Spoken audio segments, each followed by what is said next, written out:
참 좋은 봄날입니다.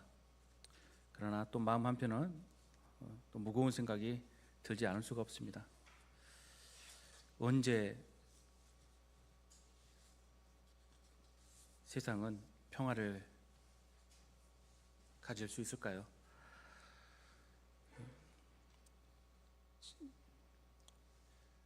사순절입니다.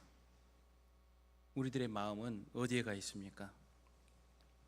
우리들은 내 영적 상태를 위하여, 그리고 또 이 사순절 기간 우리들의 마음을 다스리기 위하여 절제하고, 그리고 또 마음을 모으고 있습니다. 한편으로 사순절은 우리의 마음의 방향을 점검하는 기간이라 할 수 있겠습니다. 나는 무엇에 귀를 기울이고 있는가? 누구를 바라보는가? 또 내가 소망하는 영광은 무엇인가? 그런 묻는, 또 답을 얻는 기간이라 할 수 있습니다. 한편으로는 전쟁 가운데 사람들이 죽어가는데, 한편으로는 그 전쟁 때문에 자신들에게 어떤 손익이 있을지를 계산하는 사람들의 그 계산으로 바쁩니다. 얼마나 내 소득이 줄어들까? 내가 투자한 곳에 손해는 얼마나 있을까? 또 여기에 또 우리가 앞으로 투자해야 될 신기술은 이 전쟁에서 얼마나 발전할 수 있을까? 이런 이야기들로 지면을 메우고 있습니다. 참 참담한 상황이 아닐 수 없습니다. 사람들의 양심은 어디로 갔을까요? 교실에 함께 모여있던 여학생들이 수십 명이 어제 한순간에 사라졌습니다. 그런데도 사람들은 호르무즈 해역에 막혀서 유가가 오를까 봐 걱정이고, 투자해 놓은 자신들의 투자처에 어려움이 생길까 봐 고민이 많습니다. 우리는 어떤 삶을 살아야 되는 건가요? 오늘 본문에서는 하나님 말씀의 선포와 대적, 그리고 또 치유, 혼란, 이러한 장면들이 서로 엇갈리면서 이어지고 있습니다. 그러나 이 장면은 여전히 하나의 흐름으로 흘러가고 있습니다. 같은 상황을 두고도 사람들의 마음이 나뉘는 것처럼 복음 앞에서도 역시 사람들의 마음은 나뉘어집니다. 복음이 전해질 때 어떤 사람은 귀 기울이고, 어떤 사람은 대적합니다. 어떤 사람은 마음이 풀어지고, 어떤 사람은 더 단단해집니다. 어떤 사람은 귀가 열리지만 어떤 사람은 더 분노합니다. 어떤 사람은 하나님의 능력을 그 가운데 체험하게 되지만, 어떤 사람은 하나님을 보는 것이 아니라 단지 도구에 불과했던 그 수단에 마음을 대입시킵니다. 오늘 우리는 함께 이 본문을 통해서 묻고 답하게 됩니다. 말씀 안에서, 이 복음 앞에서 나는 어떤 반응을 보이는가? 같은 말씀이 선포되는데 누구에게는 여전히 머릿속과 마음속에 내 고민, 그리고 또 나의 기호로 가득 차 있습니다. 나는 과연 어떤 자리에서 주님의 말씀을 듣고 있는가? 나는 오늘 말씀을 갈급해 하고 있는지, 오늘 말씀 통해서 우리가 함께 우리를 점검해 보고, 우리가 진정 귀 기울여야 될 하나님의 말씀이 무엇인지 함께 듣도록 하겠습니다. 오늘 지명이 나옵니다. 이고니온이라는 지명이 나옵니다. 제가 지난번에 지도를 나누어 드렸는데 갖고 계신 분이 계시나요? 그 지도에 보시면 한참 버가에서 올라가서 비시디아 안디옥으로 올라가고, 비시디아 안디옥에서 다시 동쪽 방향을 돌리면 이고니온이 나옵니다. 두 사도는 목숨을 걸고 그 험한 산길을 헤쳐서 옛길, 즉 로마의 그 산악길을 따라서 비시디 안디옥까지 가서 복음을 전하였지만, 그곳에서 유대인들의 대적을 만나고 다시 이고니온으로 왔습니다. 그 이고니온은 오늘날 터키, 현재 튀르키예의 아주 광활한 곡창지대에 위치해 있습니다. 지금도 가보면 참 먹거리가 풍부하고 달려도 끝이 없이 펼쳐지는 곡창지대를 만나게 됩니다. 예나 지금이나 굉장히 비옥한 지대입니다. 그곳에서 이 두 사도가 함께 회당으로 들어갑니다. 여기서 두 사도라고 번역되어 있지만 그건 한글 번역입니다. 원문에는 이 두 사도라고 나오지 않고 그들이라고 나옵니다. 아우투스라는 단어인데요, 함께란 단어하고 서로 같은 의미를 가지고 있습니다. 그 사람들이 함께 유대인 회당에 들어갔다라는 것은 이 두 사도가 마음을 합하여서 하나님의 일을 하고 있는 것을 그려내고 있습니다. 누가는 뒤에 4절에 이르러서 비로소 바울과 바나바를 가리켜서 사도라고 그렇게 지칭을 합니다. 유대인 회당에 들어가서 말했다라는 원문은 후토스, 즉 힘껏 온 열정을 다하여 라는 뜻이 담겨 있어요. 여기서 번역본에는 말한다라고 가볍게 끝을 내는 것 같지만, 점잖게 끝을 내는 것 같지만, 원문에는, 현장에서는 온 열정을 다해서 말씀을 전하는 바울과 바나바의 모습이 그려지고 있습니다. 그들이 피를 토하듯 그렇게 복음을 전할 때 유대와 헬라의 허다한 무리가 믿게 됩니다. 여기서 나오는 유대는 당연히 유대인들이 해당이 되고요, 그 뒤에 따르는 헬라의 허다한 무리는 하나님을 경외하지만 아직 유대인으로 개종하지 아니한 이 이방인들을 말을 합니다. 그들이 믿더라라는 말, 그 표현에 따라서 하나님의 말씀, 예수 그리스도를 구주로 받는 바 이 말씀에 대하여 반응하게 되었다는 것을 우리는 알 수가 있습니다. 그런데 2절에 바로 그러나라고 아주 역설적인 상황이 등장을 합니다. 말씀을 한 자리에서 받는 사람, 그러나 순종하지 아니하는 사람들이 나옵니다. 여기서 순종하지 아니한다라는 아페이세인이라는 이 단어는 믿지 아니하는, 즉 순종하지 않다라는 말 그대로 그 말씀을 받아들이지 아니하는 이 사람들이 등장을 합니다. 한쪽은 말씀을 받고 한편은 말씀을 받지 않는데, 이 사람들이 자신들이 말씀을 받지 않고 머물러 버리는 것으로 끝나지 아니하고 반응이 아주 거칠게 나갑니다. 말씀을 안 받고 나 그 말씀 도저히 못 믿겠어 라고 끝나는 것이 아니라 이방인들의 마음을 선동하였습니다. 여기서 선동한다라는 거, 이것은 흥분시켜서 대적시킨다는 거예요. 근데 어떤 방법으로 그렇게 했냐면 상처를 내서, 즉 악감을 품게 하였다라는 말이, 뒤에 이 말이 해를 끼친다 또는 그 마음에 상처를 입힌다라는 표현이 담겨 있어요. 그러니까 이들이 어떻게 사람들을 선동을 했냐라면, 그들 마음이 요즘 긁힌다 그러죠. 젊은 친구도 그렇게 말하더라고요. 너 긁혔어? 이렇게 말하더라고요. 긁힌 정도가 아니라 아직 마음을 그냥 상처를 깊게 내는 그런 그 편가르기를 했다는 거예요. 쟤들이 누군 줄 알아? 쟤들이 하는 것이 뭔 줄 알아? 사실은 너희들의 존재 자체를 무시하는 거야. 너희들의 문화와 너희들의 종교, 너희들의 믿음, 이것을 그냥 아무 값어치 없는 걸로 만들어 버리고 있어. 그래서 결국 대적하게 만들죠. 복음은 항상 이런 반응을 일으킵니다.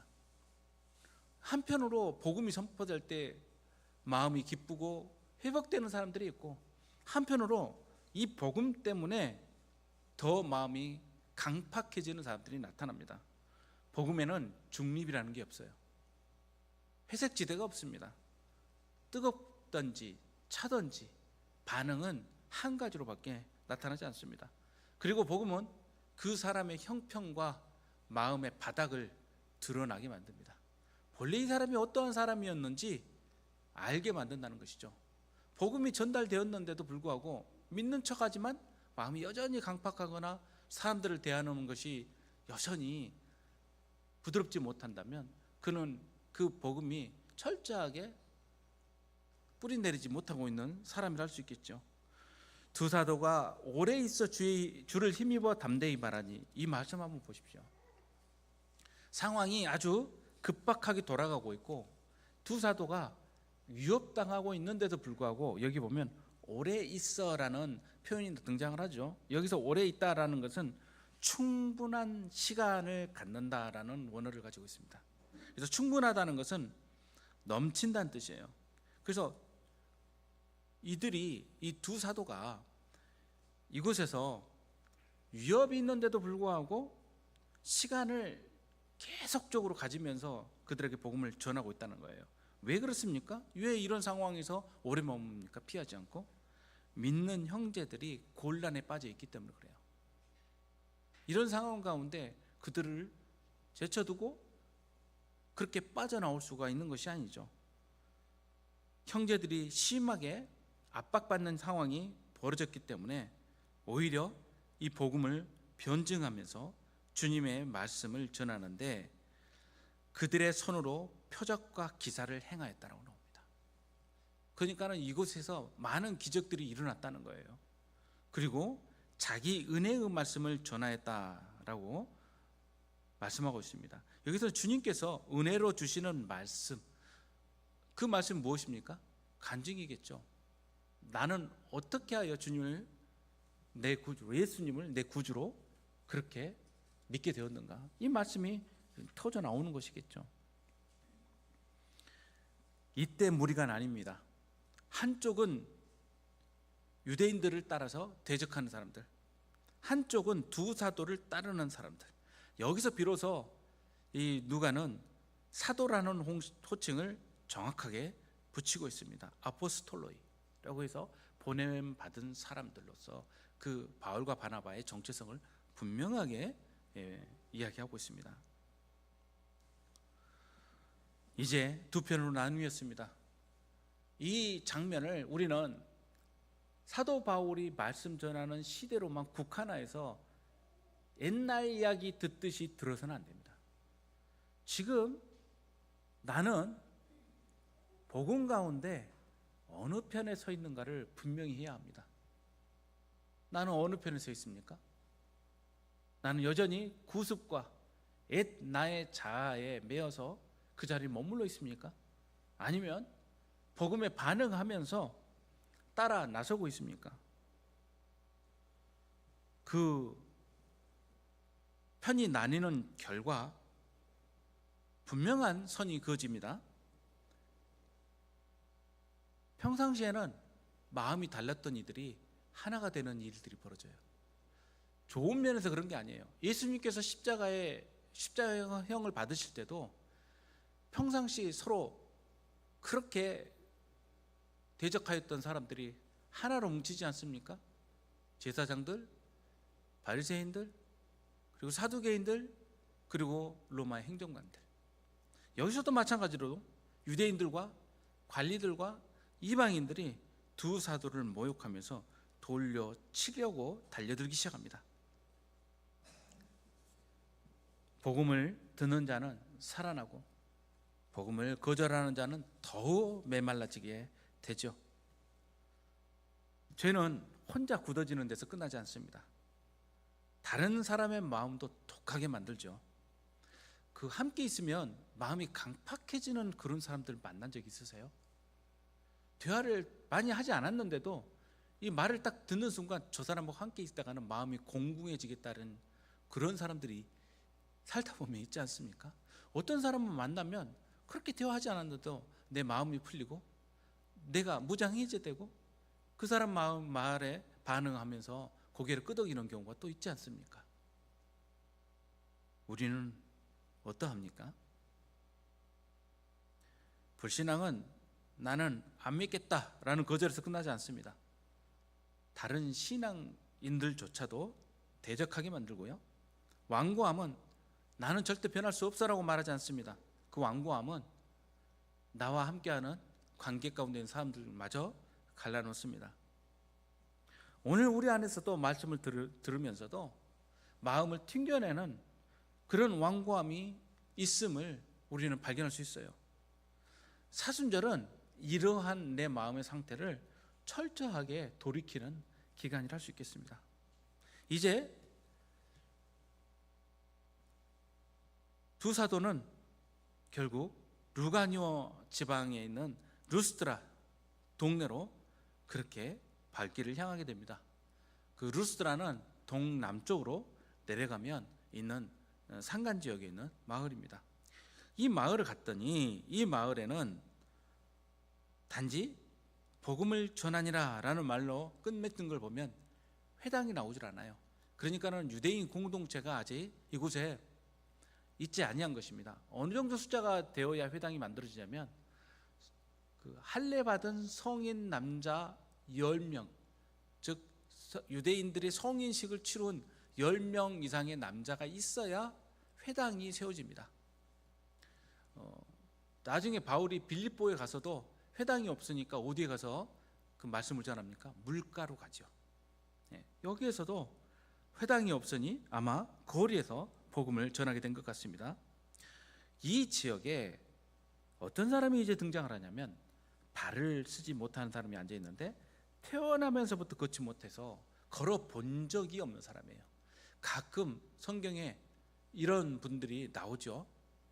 앞서서는 사도행전에 보면 베드로가 성전에 들어갈 때 나면서부터 걷지 못했던 사람이 성전 미문에 앉아 있는 것을 보게 되지 않습니까?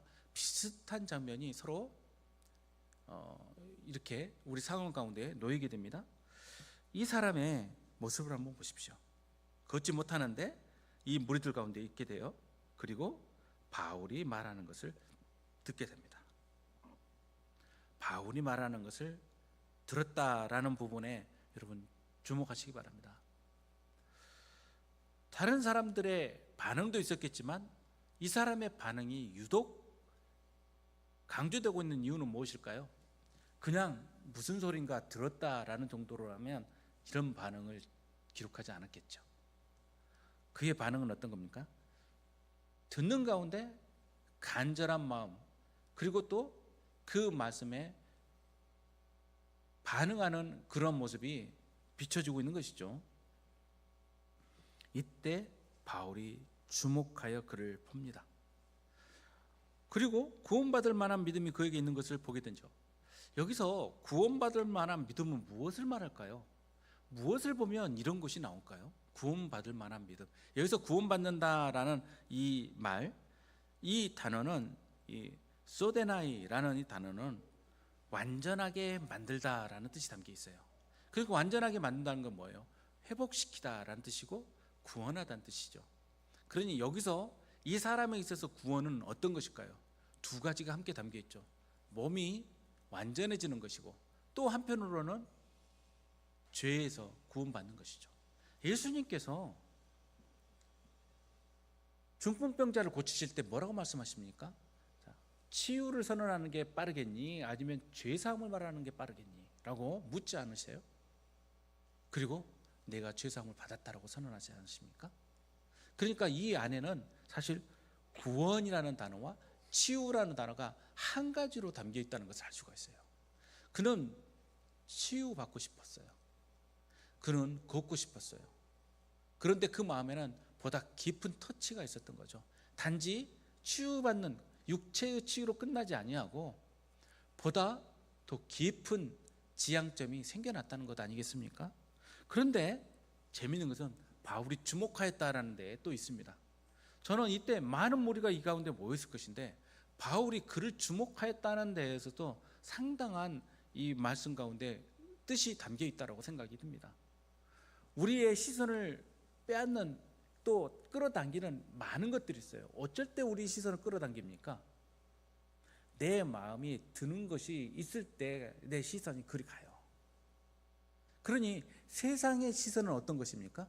뭔가 더 나아 보이고 더 높아 보이고 더 가진 것이 있는 쪽에 내 시선이 가게 된다는 거예요. 여러분, 우리는 어떤 사건을 들을 때 우리들의 마음과 시선이 어디로 갑니까? 사람들이 강팍하고 그렇게 삐뚤어져 있으면요, 사람들의 마음이 이상하게 꼬여서 갑니다. 같은 상황인데도 긍휼한 마음이 아니라 한편으로 보면 폄훼하는 마음, 또 누군가를 더 끌어내리려는 마음, 이런 마음들을 갖는 사람들이 대부분 많아요. 많은 무리가 모여 있는데 사도 바울이 주목할 사람들이 얼마나 많았겠어요. 저 사람에게 복음을 전하면 여기서 더 나은 그런 결과를 얻겠네. 근데 저 사람을 먼저 내가 끌어당기면 더 낫지 않을까, 이런 내 시선을 빼앗는 사람들이 있지 않습니까? 그런데 바울은 누구를 주목했냐면 가장 낮은 자리에, 걷지 못해서 가장 낮은 자리에 있는 그를 주목해 보았습니다. 예수님께서 여리고를 지나실 때 뽕나무 위에 있는 삭개오를 주목하신 것과 똑같아요. 저는 교회가 주목해야 될 방향이 무엇인지 우리는 항상 점검해야 된다고 생각을 합니다. 우리의 시선을 빼앗고 우리의 방향을 빼앗는 것들이 있어요. 우리가 마음의 방향을 옳게 놓지 아니하면 하나님의 역사가 일어나지 아니하는 것이죠. 그는 바울의 말을 듣고 있었고 바울은 그를 주목하여 보았습니다. 여기서 주목하여 보다라는 원어는 눈을 한 방향으로 고정시켰다라는 것입니다. 바울과 바나바는 그의 처지를 본 것이 아니라 그의 믿음의 반응을 보았고 또한 가장 낮은 위치에 있는 그를 보았습니다. 많은 사람들이 바울의 그 말을 듣고 반응하지 않았겠어요? 또 사람들이 환호하지 않았겠어요? 그러나 바울의 시선은 걷지 못하는 한 사람에게 머물러 있는 것입니다. 이것이 사순절에 우리가 인식하고 있어야 될 시선의 방향이죠. 지극히 낮아지신 예수 그리스도를 따라서 우리의 시선을 바꾸는 절기가 바로 이 사순절 절기를 할 수 있겠습니다. 오늘 우리는 무엇을 보고 있습니까? 한쪽에서는 성장을 보고 달려가고 한쪽에서는 성과를 요구하며 달려갑니다.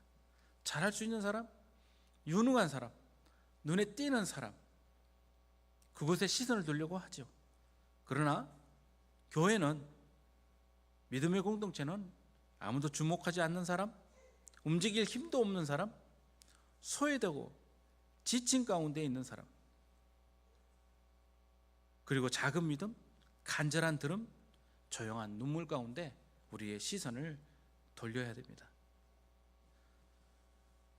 이제 바울이 큰 소리로 선포합니다.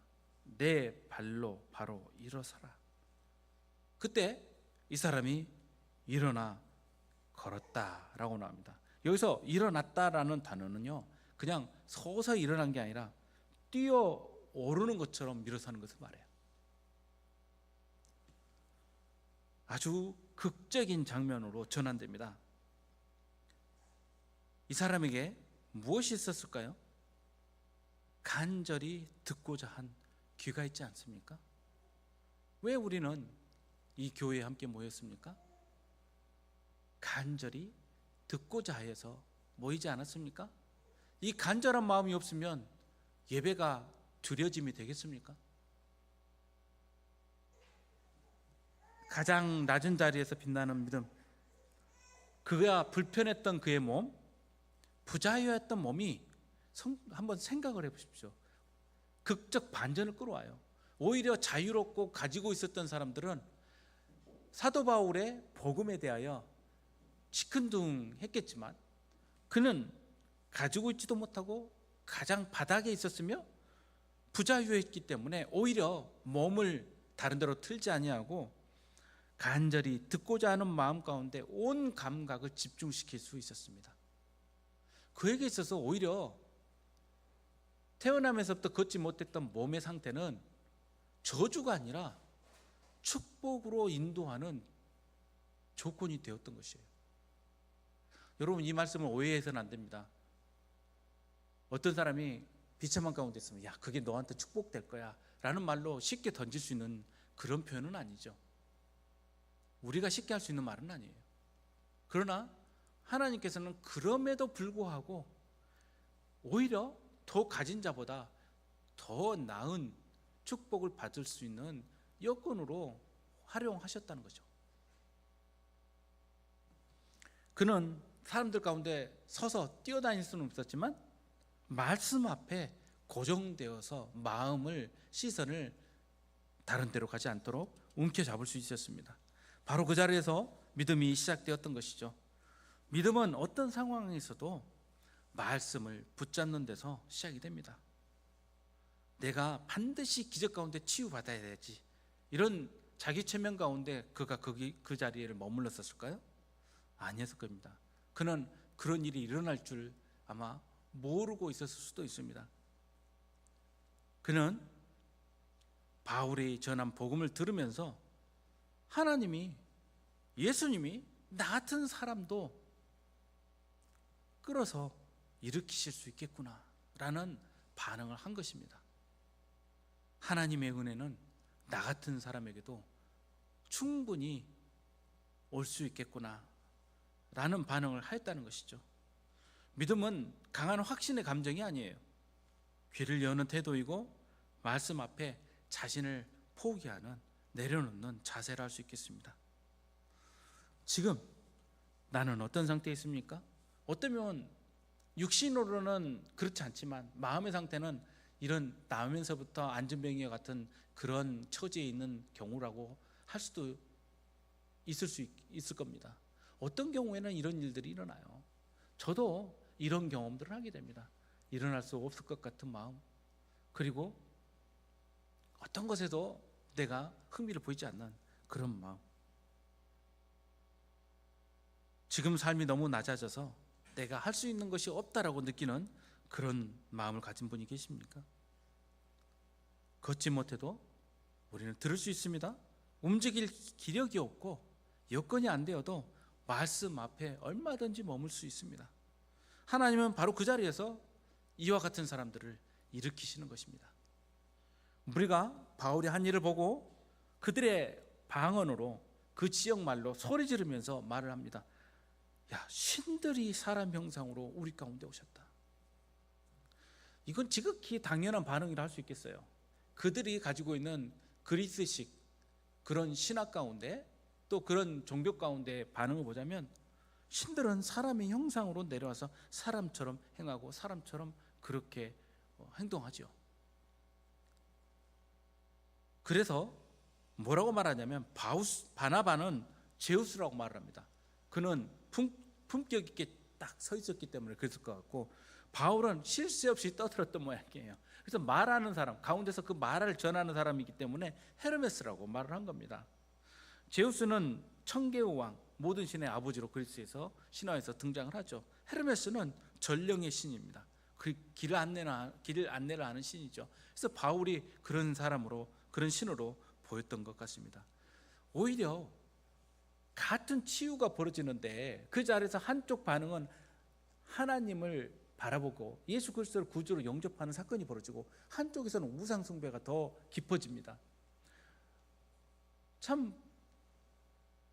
이상한 반응 아니에요? 앞서서 대적과 수용하는 경우가 나타났다면 이번에는 우상 숭배와 신실한 믿음이 같이 나타나는 것이죠. 이제 그 가까운 데에 있었던 제우스 신당의 제사장이 꽃 화환을 가지고 와서 또 소도 끌고 옵니다. 제사 드리려고요. 그렇게 와서 이 바나바와 바울 앞에 놓습니다. 당시에 있었던 그 신화에 따르면 필레몬과 바우스키스라는 부부가 사람으로 변해서 왔던 제우스와 헤르메스를 잘 대접했답니다. 그래가지고 그들이 만날 재앙을 피할 수 있었다라는 이야기가 전해집니다. 아니, 이 제우스하고 헤르메스가 나타났는데 그냥 보내면 큰일 나죠. 잘 대접해야 되지 않겠습니까? 이때 바나바와 바울이 옷을 찢습니다. 옷을 찢는 건 뭐예요?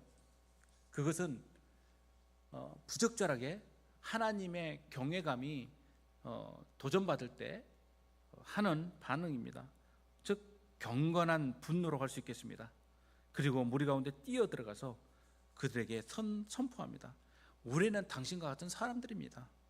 여러분에게 복음을 전하는 것은 이런 것을 멈추라고 하는 것입니다. 그리고 천지와 바다와 만물을 지으시고 이 가운데 누가 들어갑니까? 바로 우리가 들어가죠. 하나님은 나를 지으신 나의 창조주 아니십니까? 그 하나님께로 돌아오라고 말하고 있는 것 아닙니까? 예전에는 모든 민족으로 자기들의 길들을 가게 방임하셨습니다. 방임하셨다는 건 뭐예요? 그냥 하나님께서 지켜보지 않으셨다는 거예요. 그러나 자기를 증언하지 아니하신 것이 아닙니다. 여러분들이 하늘에서 비를 보고 또 결실기에 좋은 것들을 얻는 것, 이것 다 하나님께서 주신 것 아닙니까? 이렇게 말하면서 자신들에게 제사를 못하게 합니다. 앞에서는 마심에 대한 대적인 문제였다면 여기서는 더 어떻게 보면 힘든 시험이 나옵니다. 대적은 쉽게 간파할 수 있죠. 그런데 여기서는 칭찬의 시험, 영광의 시험, 경배의 시험이 나옵니다. 여러분, 루스드라 사람들은 사도들을 공격한 게 아니에요. 오히려 떠받들려고 옵니다. 그런데 어떻게 보면 이것이 더 위험한 시험이었죠. 광야에서 사탄은 예수님께 나에게 경배하면 모든 것을 주겠다고 하지 않았습니까? 사도들에게도 비슷한 시험이 다가온 것입니다. 이때 이들의 반응을 적절히 활용하기만 하면 그 도시는 바울과 바나바의 수중에 들어가는 것입니다. 그냥 손 안 대고 코 푸는 경식이죠. 그러나 바울과 바나바는 그것을 거절하지 않습니까? 교회 안에서도 우리는 하나님의 영광이 아니라, 이름으로는 우리가 말로는 하나님의 영광이라 하지만 사람의 카리스마, 교회가 가진 권세, 사역의 성공, 기적, 체험의 성과, 여기에 우리의 마음과 시선이 온통 가 있을 때가 있습니다. 그리고 그것을 치하하죠. 어느 목사님이 참 훌륭하더라, 어느 목사님이 와서, 어느 사역자가 와서 그냥 그 치유하면 그냥 기적이 벌어지더라. 누군가의 사람에게 주목하면서 그렇게 몰려다닙니다. 여러분, 그러다 나중에 또 시험을 받죠. 그 사람이 이렇게 문제가 있다더라. 그러면 그렇지 하면서 또 마음에 차갑게 식어갑니다. 사순절은 우리의 경배의 방향을 바로잡는 시간입니다. 누구에게 경배하실 것입니까? 우리는 예배한다고 하지만 하나님 아닌 다른 것에 마음을 빼앗길 수 있지 않습니까? 하나님보다 우리가 가진 경험 자체를 숭배할 수 있지 않습니까? 이 헛된 일을 버리고 살아계신 하나님께로 돌아와야 되는 것입니다. 사순절은 이 돌아옴의 계절입니다. 헛된 것에서 살아계신 하나님께로, 사람을 향한 집착에서 하나님께 대한 경배로 돌아와야 되는 것입니다. 모든 왜곡된 중심을 비워내고 오직 하나님만 중심에 모시는 그 시기가 바로 이 사순절이라 할 수 있습니다. 성도 여러분, 사순절은 우리들에게 선포하고 있습니다. 마음을 완악하게 하지 말라. 낮은 자리에서, 그리고 아무것도 없는 자리에서 말씀을 붙잡으라. 가장 낮은 자를 향해서 시선을 옮기라. 어떤 영광도 붙들지 말고 하나님께 영광을 돌리라. 성도 여러분, 이제 어느 길로 향하시겠습니까? 낮아진 자리에서 주님의 말씀을 붙드는 길로 가겠습니까? 높아질 기회를 바라보면서 그 방향으로 발길을 옮기겠습니까? 이 사순절 우리는 다시 귀를 열어야 됩니다. 간절한 마음으로 귀를 열어야 됩니다. 우리의 시선은 다시 낮추어야 됩니다. 그리고 우리의 경배는 오직 하나님께로만 향해야 됩니다. 그리하여 우리도 말씀 가운데서 주저앉아 있지 말고 일어서고 십자가 길 위에서 더 정결해지고 오직 하나님께만 영광을 돌리는 참된 제자로 서는 저와 여러분들 되시기를 주님의 이름으로 축복합니다. 우리 함께 기도하겠습니다. 아버지 하나님, 우리들의 마음은 요동칩니다.